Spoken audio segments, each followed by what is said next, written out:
అమ్మ మీద నిండు మనసుతో రారి, అమ్మని దర్శనం చేసుకోండి, పూజలు చేసుకోండి, అమ్మ సన్నిధిలో కూర్చొని ఇట్లా మాట్లాడండి. అమ్మ త్రిభువన పాలిని, బ్రహ్మ విష్ణు మహేశ్వరులకే వరమించిన తల్లివి, నేను ఒక అల్పుణ్ణి, నేను దీనుణ్ణి, కష్టపడి చేతగాక ఏగలేక జోగలేక ఓడిపోయి నీ ముందరకు వచ్చాను తల్లి, నన్ను అనుగ్రహించు, నన్ను కాపాడు, నా కష్టాలు కడతీర్చు, నన్ను పావనను చెయ్యి, ఈ కష్టాల కడలి నుంచి నన్ను బయటపడేయని అమ్మకు మొక్కి వేడుకున్న తర్వాత లైన్లో వచ్చి ఆశీర్వాదం తీసుకోండి.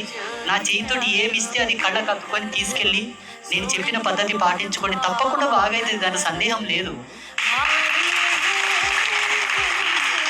రూల్ ఏంటంటే మీరు పూర్తి విశ్వాసం అమ్మ మీద.